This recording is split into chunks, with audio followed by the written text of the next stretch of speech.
So how about this question?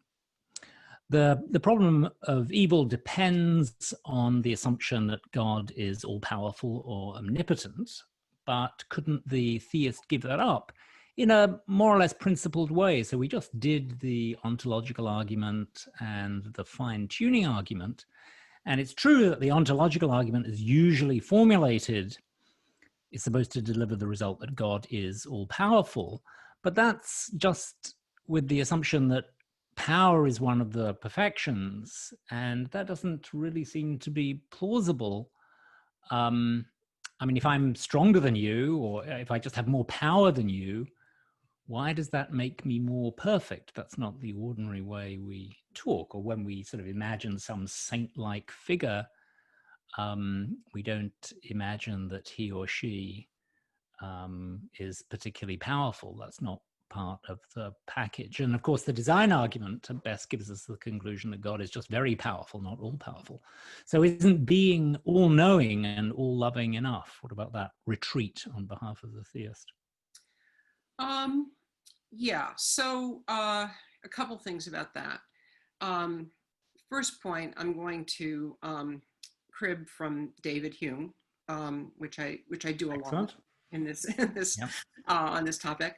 Hume's one of the characters in his dialogue censoring natural religion is trying to defend natural theology, which is the view that religious doctrines can be defended on the basis of reason and evidence, just like scientific doctrines.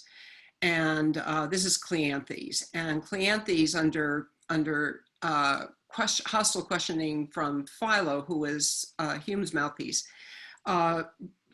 considers this possibility, retreats to this possibility when Philo introduces the argument, the logical argument from suffering that I paraphrase. Well, I think I quote Hume's paraphrase in No Good Reason.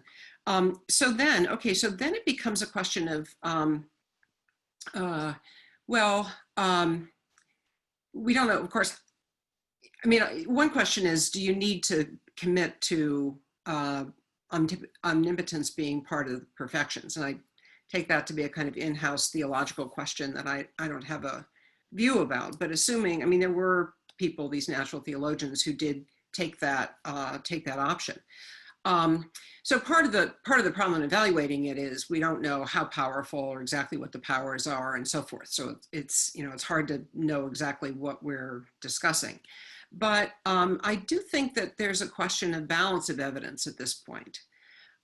So what Philo suggests to Cleanthes, the thought experiment he suggests is, look, suppose you imagine somebody who just comes to the planet from another world and is looking around and trying to figure out the character of the creator of this world, or the, and I don't mean just moral character, but just the overall properties of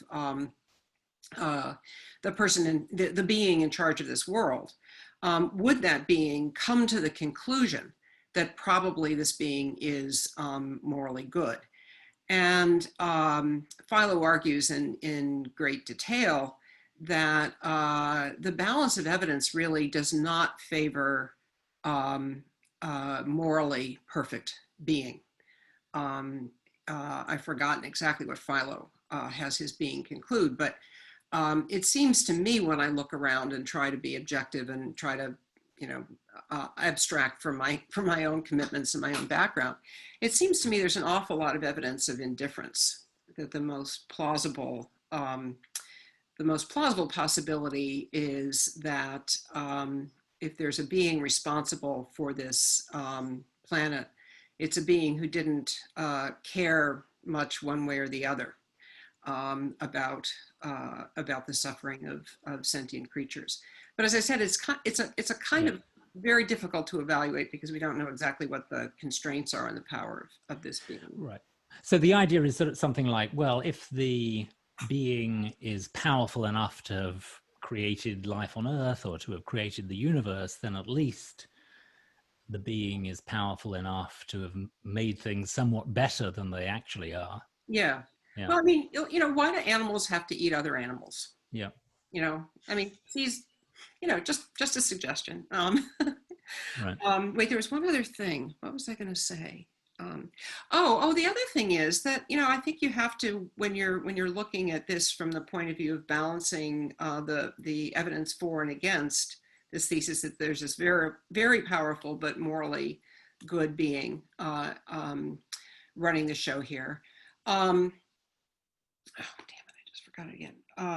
You have to take into account, I can cut that out. Okay, good. Maybe I'll leave it in for the amusement value. Go on. You have to take into account the counter evidence. So in the story that I told in No Good Reason, the first pass, there was an ambiguous situation, but of the parent, I sort of spun it in the direction of the parent being justified and leaving the child's toy out. But then I heaped on some additional information. So it seems to me that it's not just a matter of there being suffering, but if we consider other hypotheses about what might be going on to justify or to warrant the suffering, we have to come up against the positive evidence that the being who's in charge is not a good guy.